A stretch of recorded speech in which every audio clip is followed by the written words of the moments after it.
Welcome to our continuing series, Questions and Answers, from the works of Sri Aurobindo and the Mother.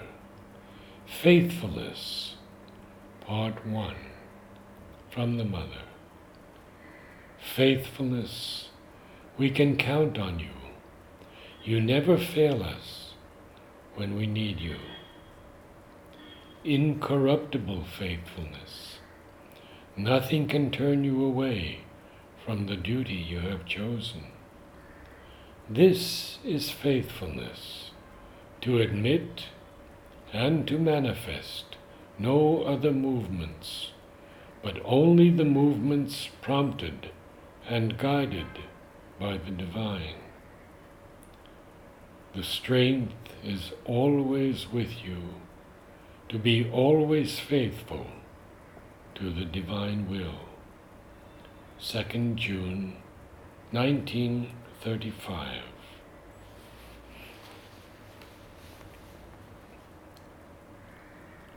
In the present condition of the world, an absolute faithfulness to the divine has become an indispensable need.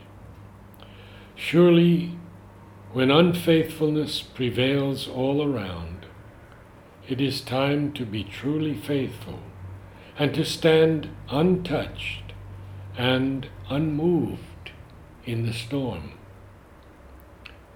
Faithfulness is a condition for peace and protection.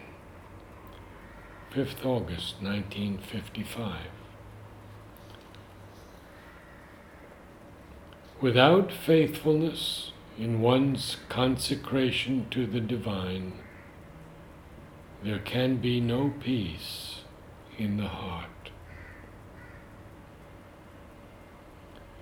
Be faithful to the divine, and you will enjoy a constant peace. Be always faithful to your faith, and you will feel no sorrow. Be simple, sincere, and faithful in front of the grace which is constantly with you. 28 May, 1959.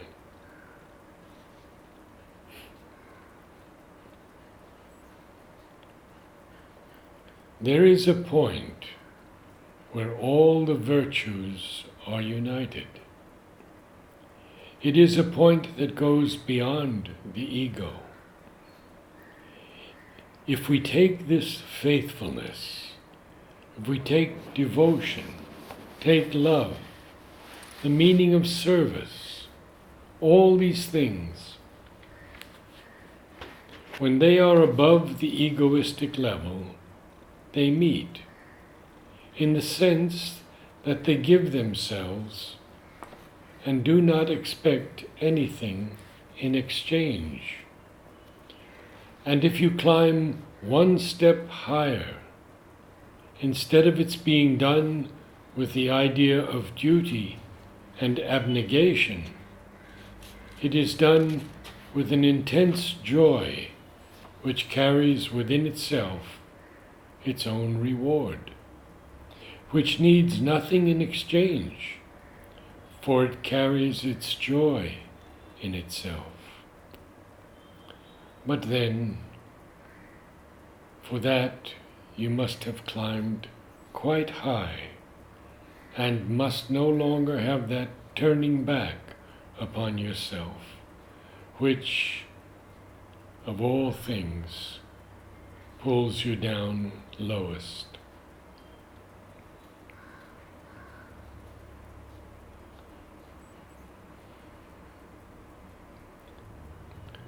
One must have gone far beyond all that, left it very far behind oneself, in order to truly have the joy of faithfulness, the joy of self-giving, which does not care at all, no, indeed, not at all, in any way, whether it is properly received or gets the adequate response.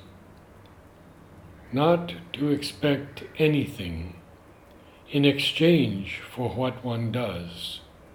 Not to expect anything, not through asceticism or a sense of sacrifice, but because one has the joy of the consciousness one is in.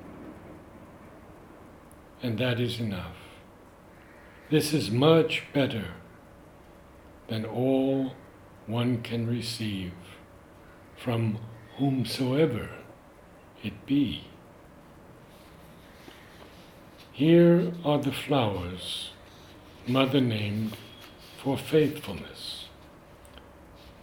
Joy of integral faithfulness.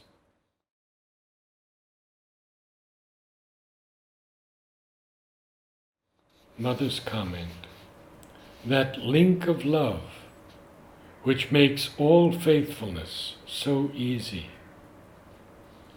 Portlandia grandiflora.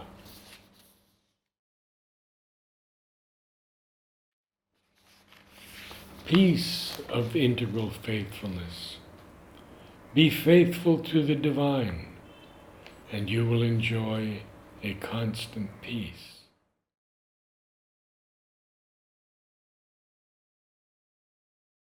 Incorruptible faithfulness. Nothing can turn you away from the duty you have chosen. Carlina Acaulus. Grant that we may be faithful to Thee utterly and forever.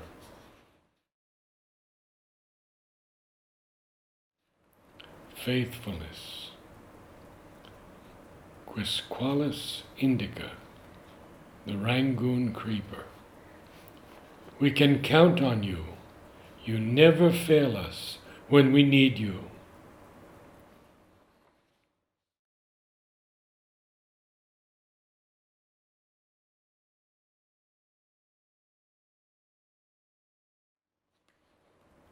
What is commonly called faithfulness is a scrupulous compliance with the promises one has made. But the only true and binding faithfulness is faithfulness to the divine. And that is the faithfulness we all ought to acquire through sincere and sustained effort. When the whole being, in all its parts and all its activities, can say to the divine in all sincerity, whatever you will, then one is well on the way to the true faithfulness. 17 February 1972.